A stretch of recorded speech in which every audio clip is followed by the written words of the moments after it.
नमो भगवते वासुदेवाय। ओम नमो भगवते वासुदेवाय।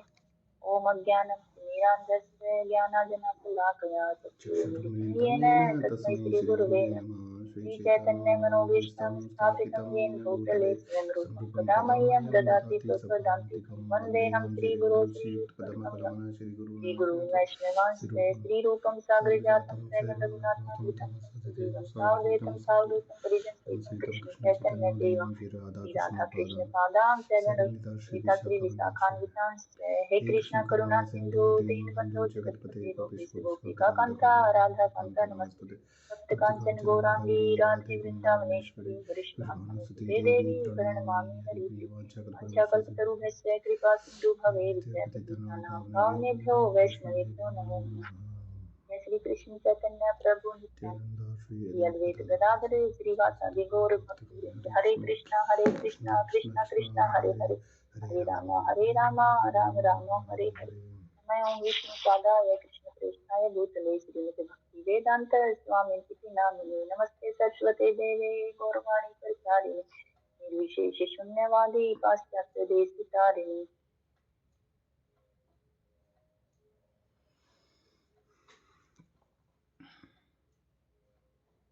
हरे कृष्णा। सभी भक्तों के चरणों में कोटि कोटि दंडवत प्रणाम।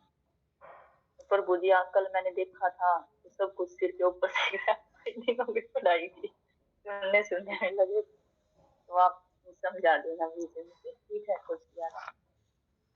और प्रभु जी इसमें जो क्वेश्चन आंसर है वो अब ये इन्हीं 2 चैप्टरों में से हैं, तो आप बता देना कि ये वाला पैराग्राफ ठीक है, निशान लग जाते हैं। ठीक है प्रभु जी। प्रभु जी बोलिए। माता जी पहले हमें ना इसे वो करेंगे, रीडिंग करेंगे क्योंकि हमारी ये रिकॉर्डिंग हो रही है ना, तो अच्छा आप समझ रहे हैं। ठीक है प्रभु, ठीक है।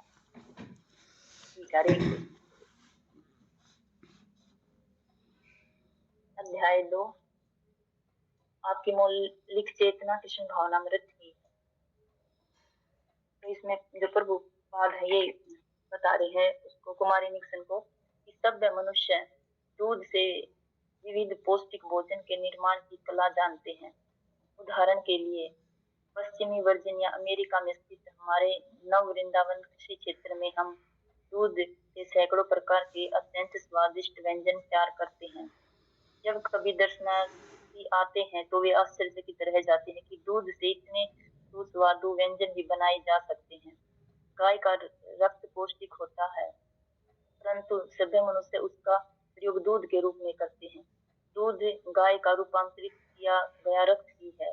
आप दूध से अनेक खाद्य पदार्थ बना सकते हैं, दही, छाछ, घी इत्यादि। दूध से बने इन पदार्थों को अन्न, फल और शाक सब्जियों के साथ मिलाकर आप सैकड़ों प्रकार के व्यंजन तैयार कर सकते हैं। यदि सभ्य जीवन है कि पशु का वध करके मांस न खाया जाए।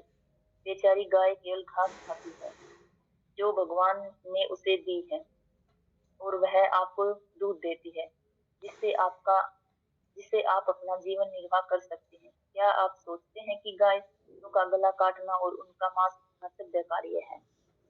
तो इसमें जो प्रभुपाद जो कुमारी निक्सन है वो कृष्ण भावना भावित बनकर क्या हम समाज की और अच्छी तरह से सेवा कर सकते हैं? तो इसका आंसर प्रभु जी दे रहे, जो श्रील प्रभुपाद जी है वो दे रहे हैं कि जो है इससे पहले वाले पैराग्राफ में बता रही कि जो मेरे शिष्य है वो जो कोई भी भाई शराब, मांस ये सब कोई कुछ भी नहीं खाता, वो खाली जो है ये जो है साग सब्जियां और दूध से बने जो व्यंजन है वही खाते हैं।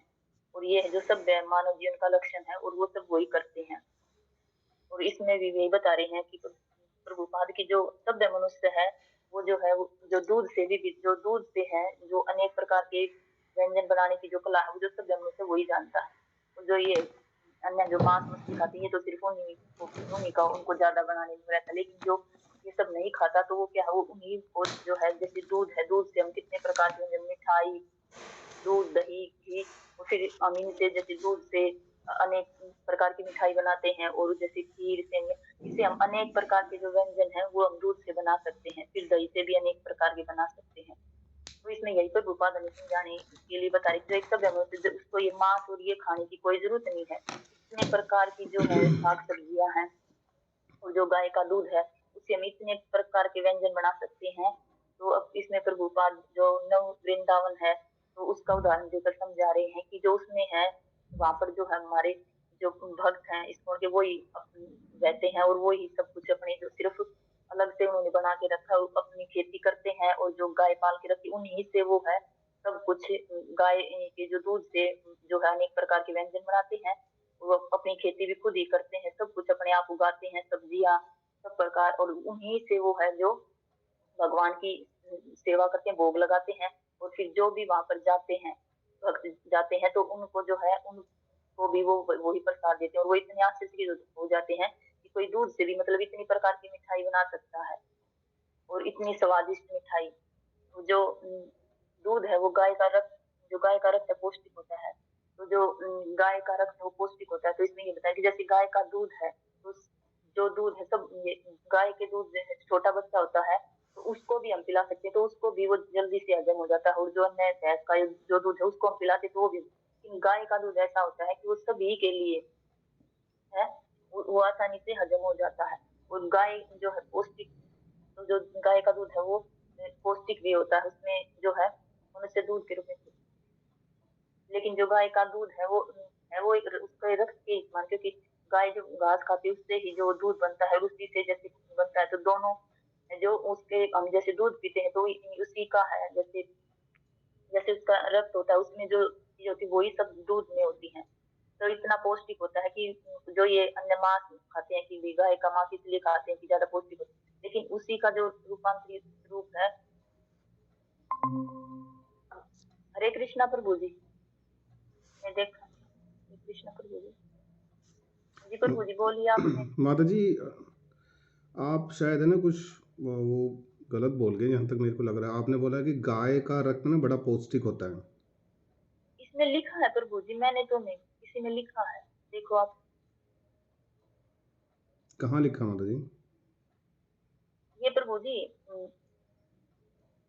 5वीं लाइन है इसके अच्छा लास्ट अच्छा में। अच्छा। तो मतलब इसका कहने का मतलब वो है प्रभु जी जैसे कि गाय है जो उसमें जो है ये मार के जो खाती है जैसे मांस में उसका हो रहता है तो दूध में भी जैसे दूध और जो खून उसमें सेम सेम जो भी होते हैं ना साइंस का तो मुझे पता नहीं जो चीजें होती है ना जैसे हम चलने के लिए हमें खून में सारी चीजें जो होती है विटामिन वो सब चीजें उसमें भी होती है खून में और वही सब चीजें दूध में होती है जैसे हम दूध पीते हैं तो शायद उसका वो कुछ हिसाब है प्रभु जी। अब इतना तो उसका मुझे शायद माता जी ये पूछना पड़ेगा प्रभु जी से ना। ये तो काफ़ी कंफ्यूजिंग वाला ही बात आ गई क्योंकि इसका तो दूसरे धर्म इस बात का तो गलत भी वो कर सकते हैं यूज। हो सकता प्रभु जी शायद इसीलिए वो जैसे गाय का जो मांस खाते हैं जैसे मुस्लिम लोग खाते हैं ना इनके त्योहारों पर ये गाय का ही मांस चलता है तो हो सकता है वो इसलिए खाते हो कि ज्यादा। तो आप पूछ लेना प्रभु जी। हरे कृष्णा गौरव प्रभु जी जी प्रभु जी बताइए। हरे कृष्णा प्रभु जी माता जी ये जहां तक मैं समझ रहा हूँ ये इसका ये है जी जैसे रक्त तो उसका पौष्टिक होता है दूध जो है लेकिन सभ्य समाज की और असभ्य समाज की जो बात की जा रही है ना यहाँ पे तो सभ्य समाज तो उसका प्रयोग मतलब दूध धो करके करता है गाय का लेकिन जो असभ्य समाज है वो उसका रक्त पीने के लिए करता है जो तो यहाँ पे उसका अंतर दोनों का कर रहे हैं कि जैसे सभ्य समाज में तो हम आ जाते हैं जैसे जो गाय को पूजते हैं और भगवान की जो उनके रूप में पूजते हैं ना तो उनका तो दूध निकाल करके प्रयोग करते हैं लेकिन जो असभ्य समाज है वो उसका मांस खा करके उसका रक्त के रूप में उसका पोस्ट अपने फायदे के लिए करते हैं उसका जो है प्रयोग।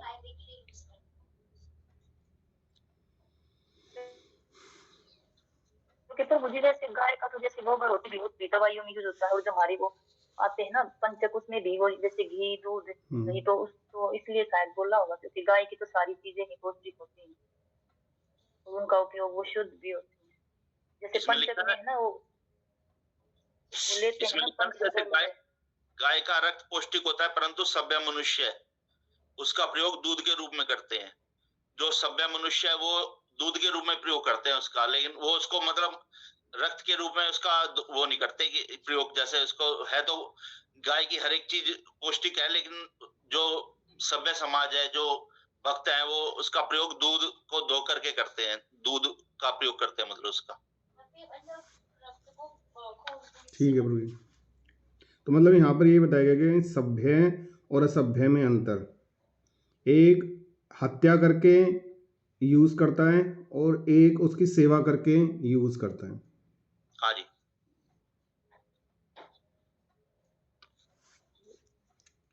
आगे पढ़ो प्रभु जी। हाँ जी माता जी। दूध गाय का रूपांतरित किया गया रक्त ही है। आप दूध के अनेक खाद्य पदार्थ बना सकते हैं, दही, छाछ, घी इत्यादि। जो ये है, दूध से हम अनेक प्रकार के खाद्य पदार्थ बना सकते हैं, जैसे दूध से दही, और फिर दही से हम जैसे अनेक प्रकार के व्यंजन बना सकते हैं, छाछ और फिर घी। और दूध से बने पदार्थों को, जैसे दूध दूध से, दही से और घी से जो है हम जो अन्य फल और सब्जियां हैं, उनसे भी जो है अनेक प्रकार की जो है मिठाइयाँ और वैसे सब्जियां और जो है व्यंजन बना सकते हैं।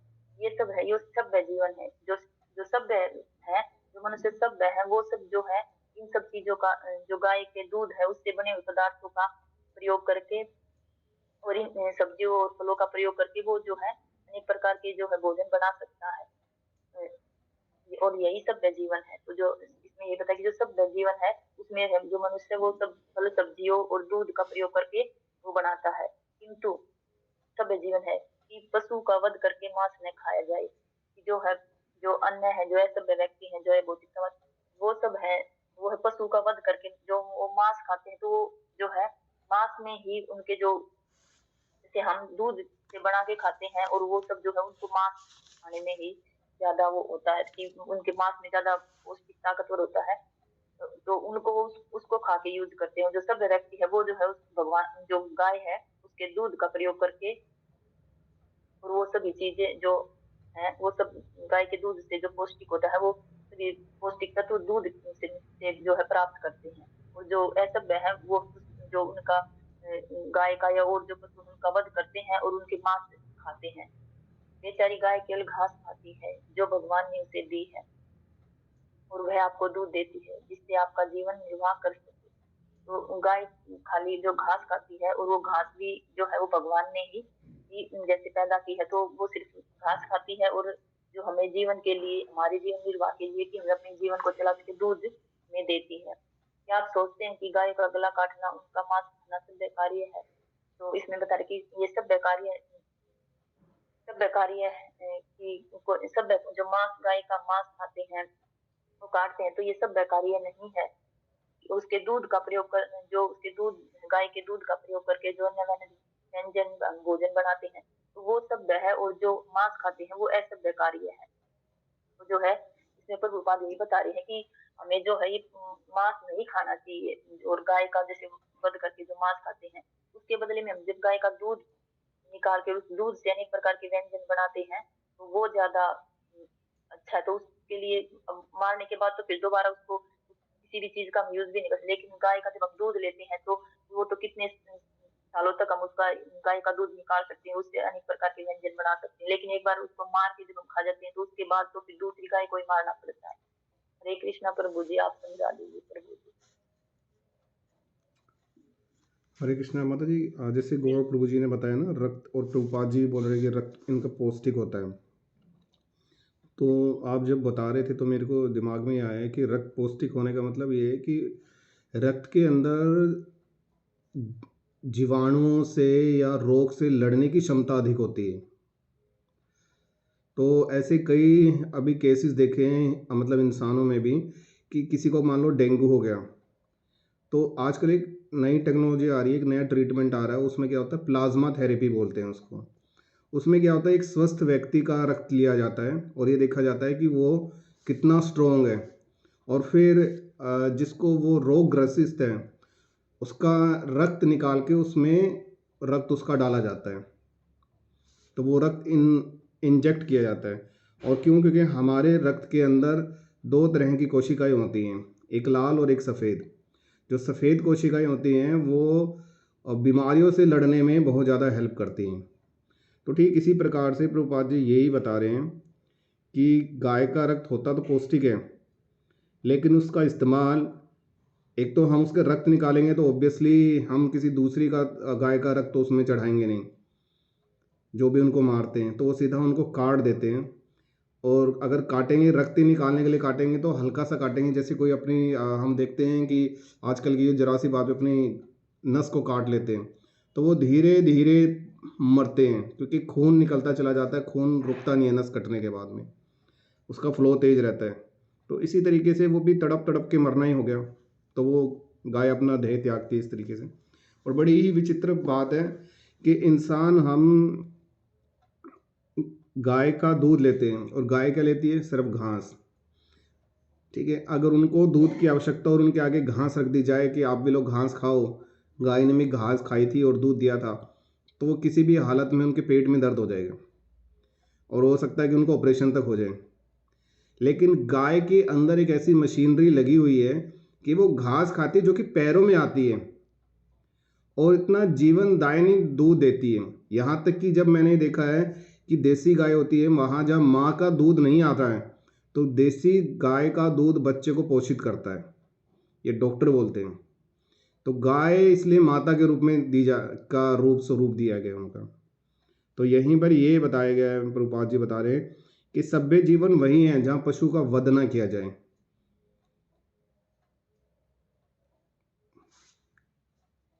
ठीक है माता जी। आगे करो प्रभु जी। हाँ जी माता जी, आगे कीजिए। अरे फिर मुझे दवाइयों में भी तो काम आता है।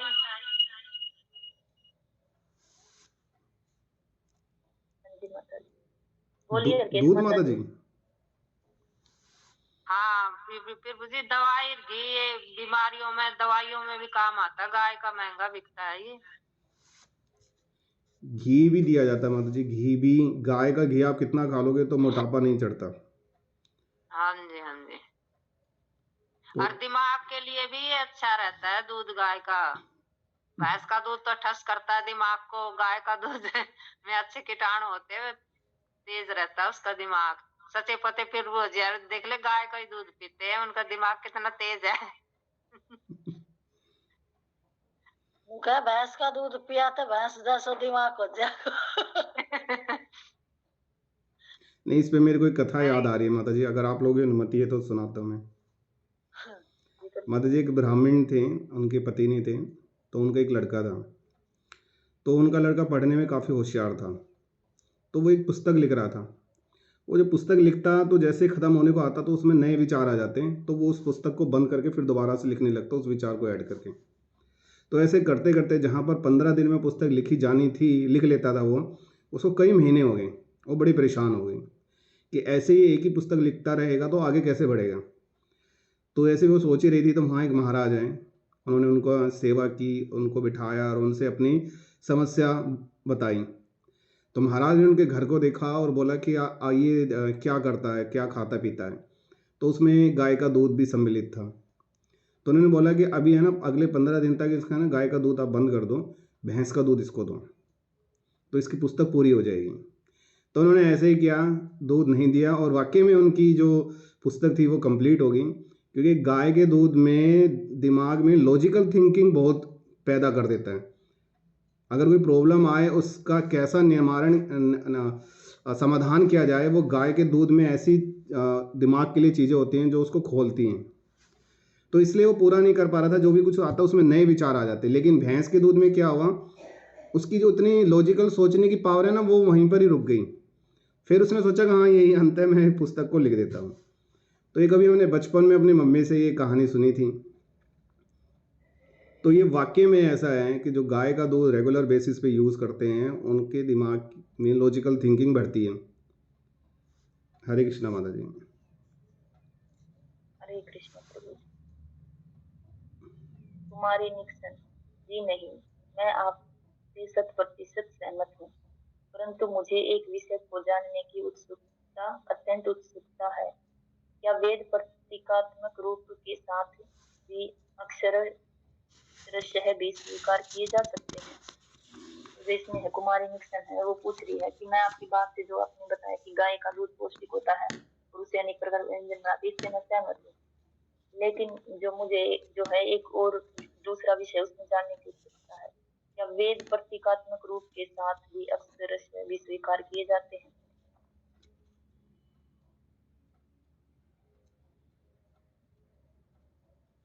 तो प्रभु जी यो तो मेरे समझ में ना आया, मैं देखा भी था लेकिन ना आया, प्रतीकात्मक रूप और अक्षरशः, आप भी बता दीजिए। गौरव प्रभु जी। हरे कृष्ण। हरे कृष्णा प्रभु जी।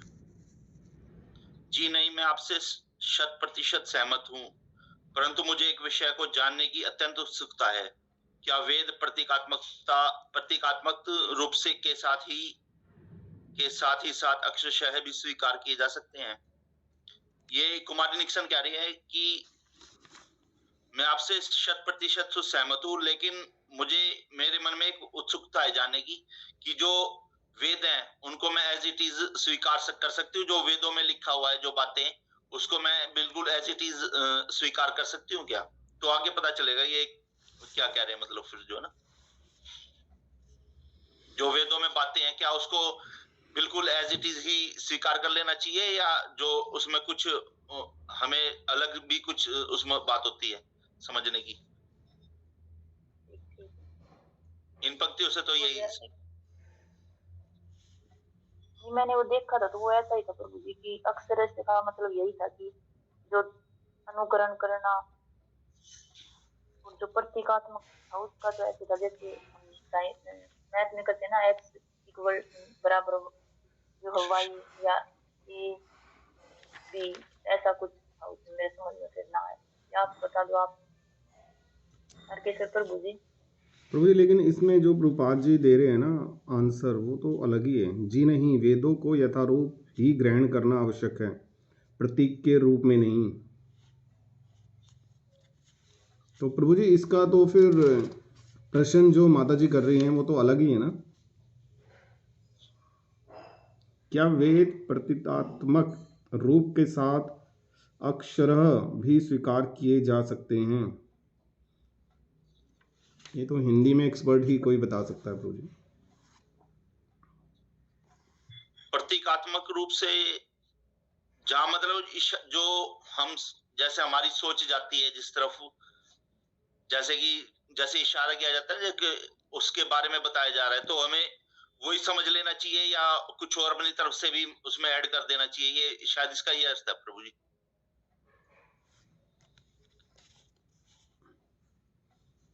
हरकेश माता जी, आपको कुछ? हरे कृष्ण। फिर प्रभुपाद यही बता रहे हैं, अब जो ये वेद है उसको यथारूप ही ग्रहण करना आवश्यक है। अब जो ये वेदों में ज्ञान दिया है इसको ही ग्रहण करना है, प्रति के रूप में नहीं, और कुछ उसमें ऐड नहीं करना है। और जो कि इसी कारण हम श्री भगवत गीता यथारूप प्रस्तुत कर रहे हैं। अब जो इसी कारण हम ये भगवत गीता है प्रभुपाद ने जो ये प्रस्तुत की है, जो इसमें वेदों ने लिखा है कहा है, वो उसी को ही ग्रहण करना है, अपना आप से कुछ ना जोड़ना इसमें। ऐसे ही बताया मेरे ख्याल में, तो मेरे को तो यही समझ में आ रहा है। ये यही बात है जो सही है।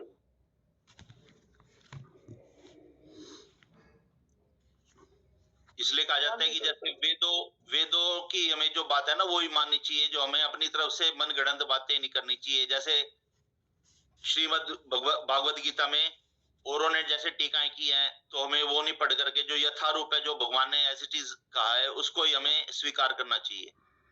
जैसे कह देते हैं कि भाई उसमें लिखा है कि कर्म करो फल की इच्छा मत करो, तो उसका एक अलग मतलब निकाल दिया अलग टीकाओं में, लेकिन जो प्रभुपाद ने लिखा है उसका अर्थ अलग है। जो यथारूप है उसको ही हमें स्वीकार करना चाहिए।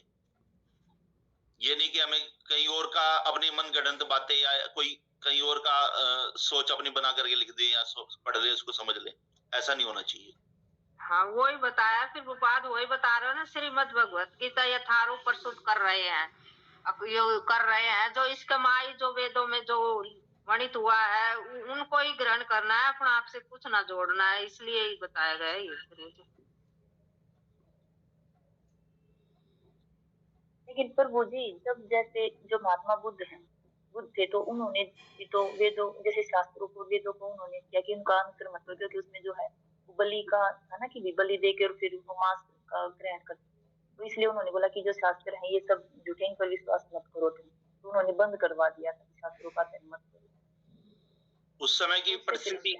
हाँ, एक बार हमने जो है ना ये निमाई बंधु प्रभु जी से भी एक बार ये क्वेश्चन किया था जो पढ़ा रहे थे, तो उन्होंने कहा था उस समय की जो स्थिति थी वो उस समय बहुत ज्यादा पशु बलि दी जाती थी, और जो वो मतलब उस तरह की जो उस समय सिचुएशन थी उसको देख करके ये कहा था भगवान बुद्ध ने जो ना कि हमें बलि दे करके ही वो करना चाहिए जो आपने बताया ना, तो उस समय ये करना जरूरी था ताकि वो बलि पशु वध रुक सके, या उस तरह का एक वो जो चलन चल रहा था उसको रोक सके करना जो चल रहा था उस समय। फिर उसमें फिर मुझे एक बात और थी ना, पहले जो ये हत्या करते थे मांस वगैरह खाते थे तो वो महाकाली को भेंट करके खाते थे, उसको अर्पण करके मतलब उसको अर्पित करके जब खाते थे तो उससे मतलब जो पशु मारा जाता था उसका उद्धार हो जाता था, उसको नया जीवन मिल जाता था इंसान का।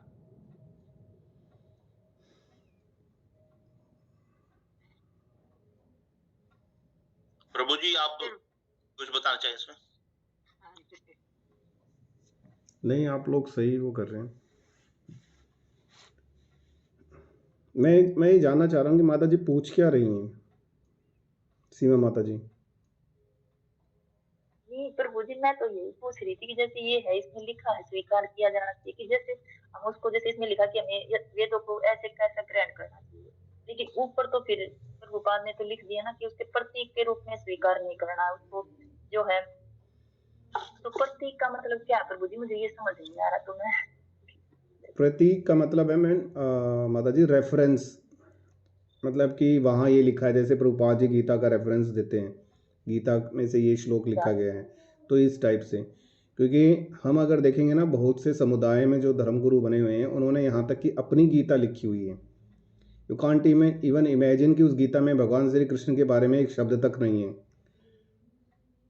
ऐसे बहुत सारे समुदाय हैं, तो यथारूप ही ग्रहण किया जाना चाहिए, इसी पर उन्होंने फोकस किया। और जैसे गौरव प्रभु जी ने जो बताया, आप जो महात्मा बुद्ध जी का लिया, तो बिल्कुल सही बता रहे थे वो, कि उस समय की स्थिति ही ऐसी थी। हमारे युग में बलि दी जाती थी, लेकिन किसी शुभ कार्य से पहले बलि दी जाती थी। और जैसे ही एक मतलब एनिमल या जानवर को उसके लिए चुना जाता था, और मंत्रों के साथ जैसे ही बलि उसकी दी जाती थी, तुरंत उसकी आत्मा जैसे शरीर से निकलती है, एक दिव्य रूप धारण करके अपने गंतव्य स्थान की तरफ जाती थी। लेकिन उसका दुरुपयोग होने लगा, फिर उस चीज़ का दुरुपयोग होने लगा। क्योंकि अभी हम देखते हैं कि हम कितने मंत्र याद कर पाते हैं, इतनी प्रार्थनाएं और मंत्र हैं, हम लोग स्ट्रगल कर रहे हैं। इसके लिए बुक्स हैं हमारे पास में। पहले क्या ऐसा था, कुछ बुक्स नहीं थी पहले, त्रेता युग तक कोई बुक्स नहीं थी। क्योंकि जो भी लर्न वो करते थे सारा दिमाग के अंदर ही स्टोर रहता था, एज इट इज़ ही वो ट्रांसफ़र होता रहता था आचार्यों से। लेकिन क्योंकि कलयुग के लोग की समझ शक्ति एक तो कम है, आयु छोटी है, और उनका ध्यान भक्ति में कम रहेगा, दूसरी चीज़ों में ज़्यादा रहेगा, तो इसीलिए ये सारी बुक्स और ये मंत्र इसमें डाले गए हैं ताकि हम लोग इसे लर्न कर सकें। तो हर स्थिति के अकॉर्डिंग भगवान आते हैं, अवतार लेते हैं और उस गलत प्रथा को रोकने का प्रयत्न करते हैं। हालांकि बड़ी दुर्भाग्य की बात है, जिस महात्मा बुद्ध ने बलि को रोका, उसी समुदाय के अंदर आज की डेट में इतना मतलब नॉनवेज चलता है जो कि नॉर्मल है। हम सोच नहीं सकते, जिन्होंने अहिंसा के बारे में हमें पाठ समझाया वही जानवरों की हिंसा की तरफ उतारू हैं।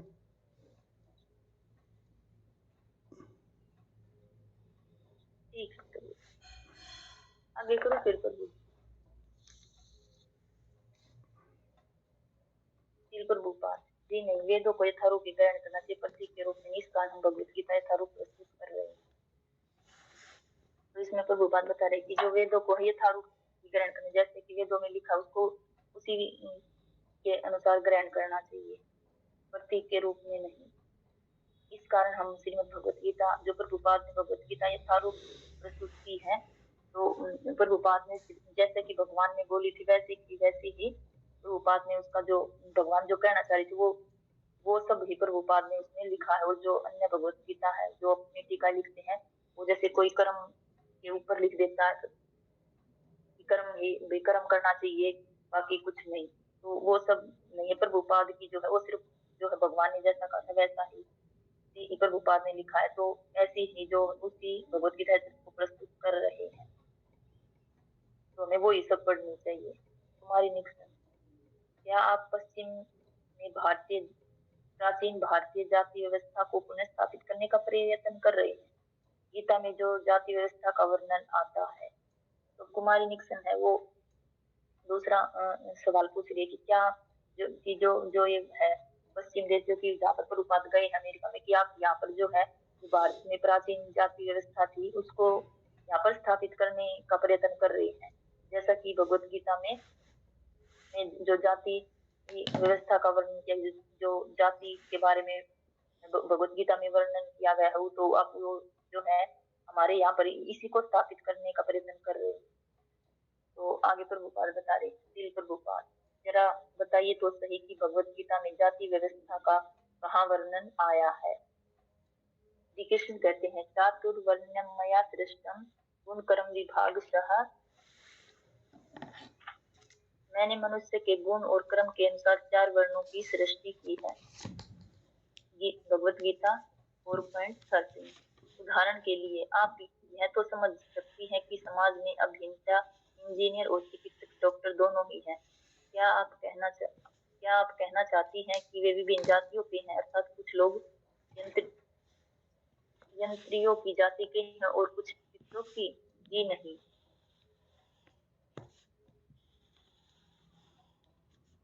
तो जो इसमें प्रभुपाद बता रहे हैं कि जो है भगवत गीता में जो जाति व्यवस्था का वर्णन किया गया है, तो उसमें भगवान श्री कृष्ण कहते हैं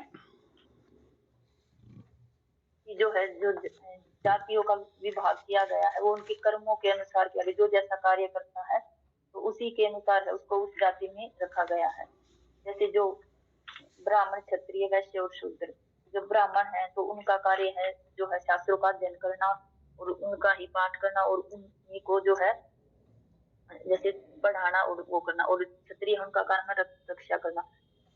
तो जो जैसा करता है, जैसे यानी कि जो चाहे कोई अभी यहाँ पर चाहे कोई नीच जाति में हो चाहे कोई उच्च जाति में हो, तो अगर वो जैसे हमारे इसमें इस्कॉन में है, जो भी कोई चाहे किसी भी जाति को नहीं देखते कि अगर वो भगवान की भक्ति करता है तो जो है वो वैष्णव बन जाता है। तो इसी प्रकार होता है कि जो जैसा कार्य करता है, मनुष्य जिस प्रकार का भी कार्य करता है उसको उसी के अनुसार जो है उसकी जो जाति है उसके अनुसार होती है, उसके कर्म के अनुसार जो जैसा कार्य करेगा तो उसी के अनुसार उसकी जाति का।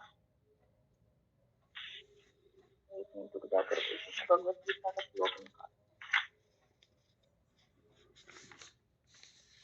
तो जो है इसमें प्रभुपाद बता रहे हैं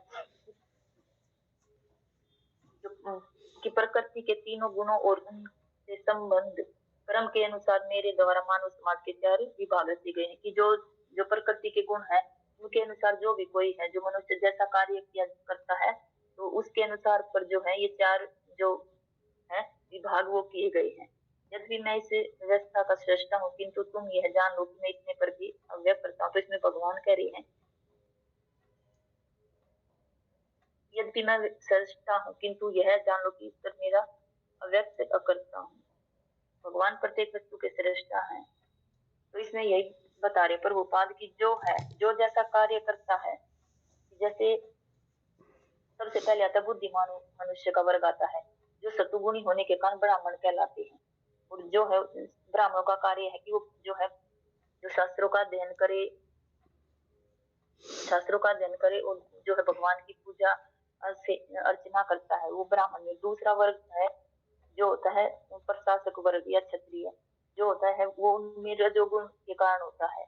और तीसरा है वणिक वर्ग या वैश्य, जो रजोगुण और तमोगुण के मिश्रण से युक्त होते हैं। और शूद्र, श्रमिक वर्ग, ये लोग तमोगुणी होते हैं। तो इस प्रकार जो है 4 विभागों में जो है सृष्टि को 4 विभागों में जो है जीवों को वो जो जैसा कार्य करेगा उसको उसी के अनुसार उसके कर्म के अनुसार ही उसको उसकी जाति जो है उसी जाति में रखा जाएगा। लेकिन भगवान है जो वो इसमें से किसी भी जाति में नहीं आती।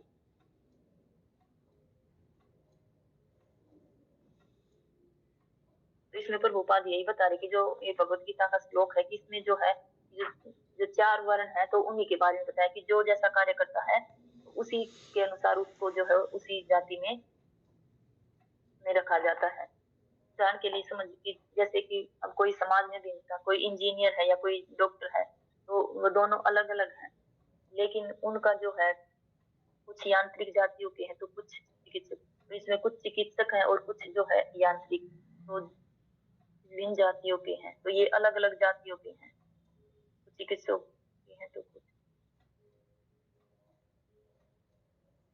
तो प्रभु जी नीचे वाला बताना आप क्या आप कहना चाहती हैं कि कुछ भी भिन्न जातियों के हैं, कुछ यांत्रिक जातियों के और कुछ चिकित्सक जातियों के, लेकिन इसमें तो प्रभुपाद तो यही बता रहे कि जो जैसा कार्य करता है उसी के अनुसार उसको उस जाति में रखा जाता है।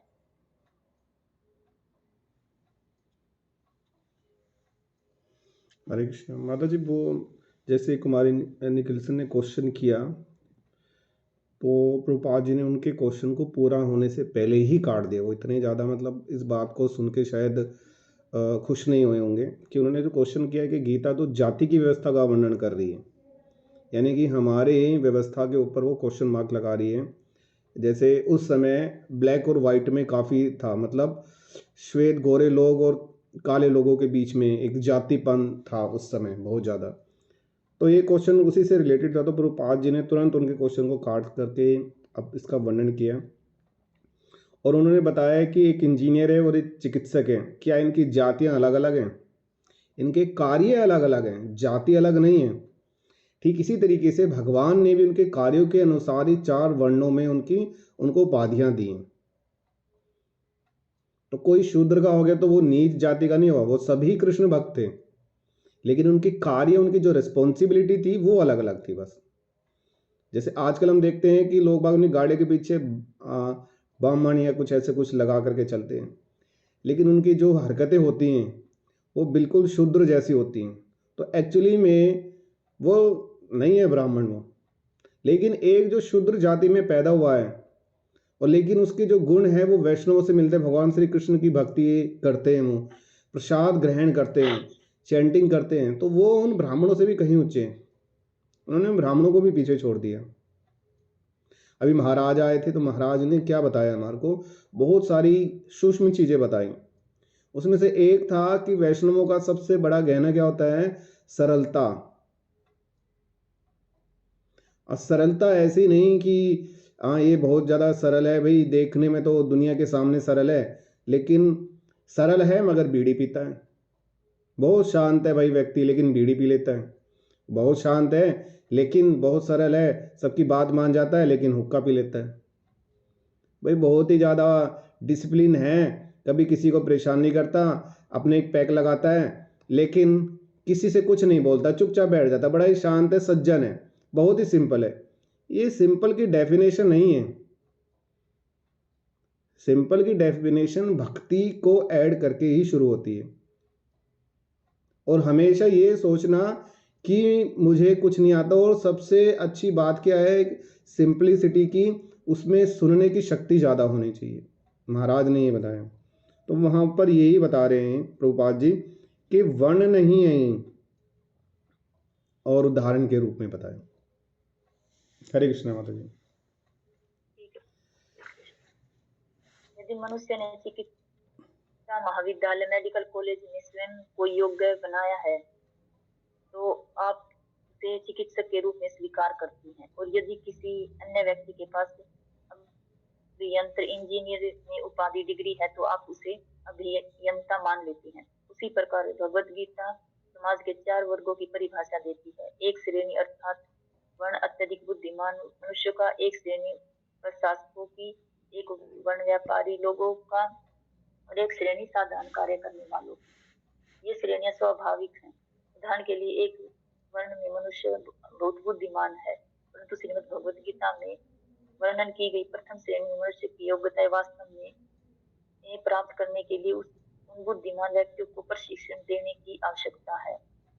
ठीक उसी प्रकार से जैसे एक बुद्धिमान को योग्य चिकित्सक बनने के लिए महाविद्यालय में प्रशिक्षण पाने की आवश्यकता होती है।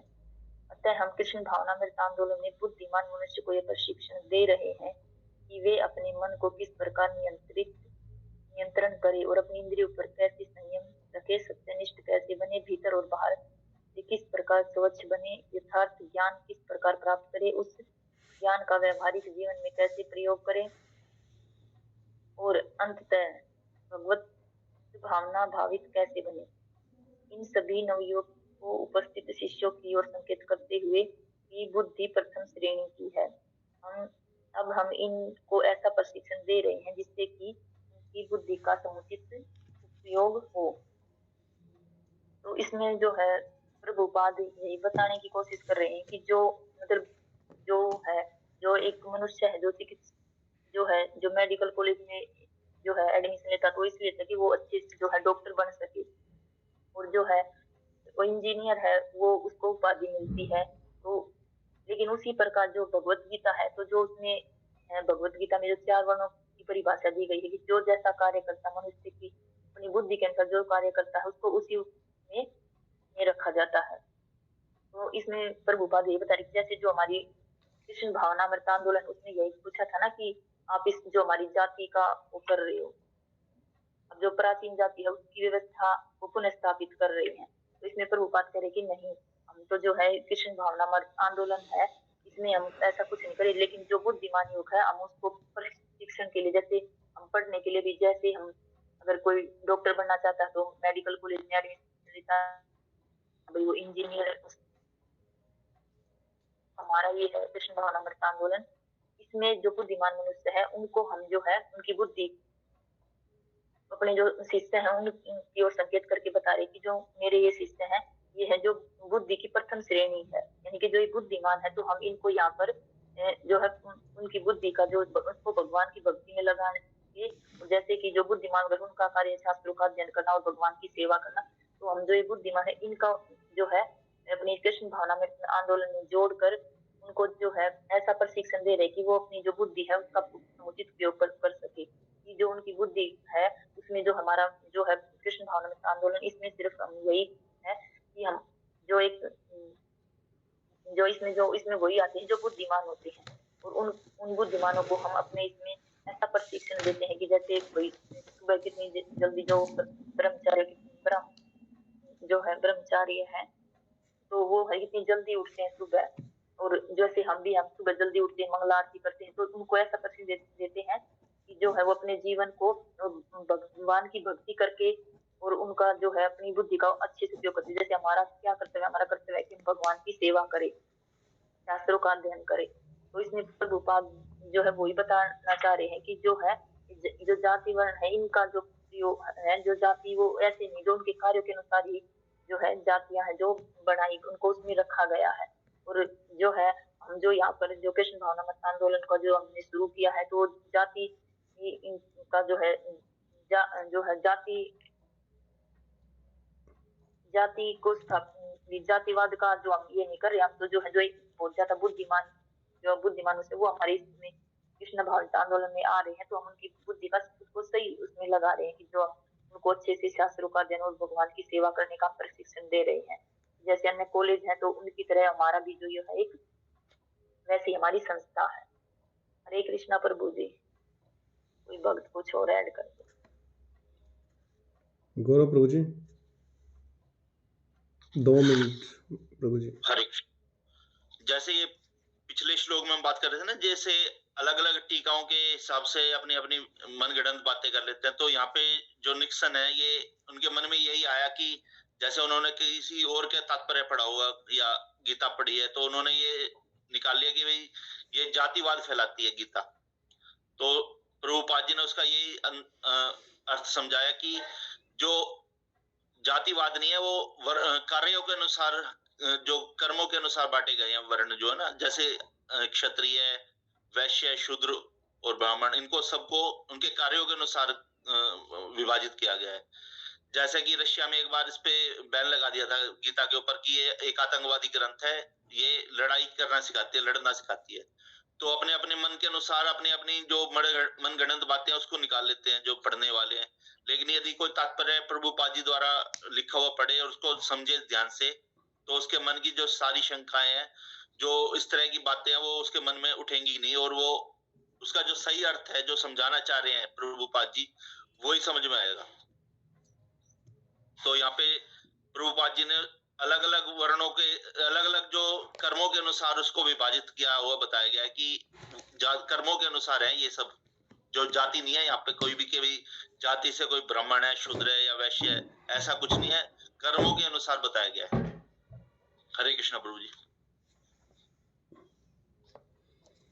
हरे कृष्णा माता जी।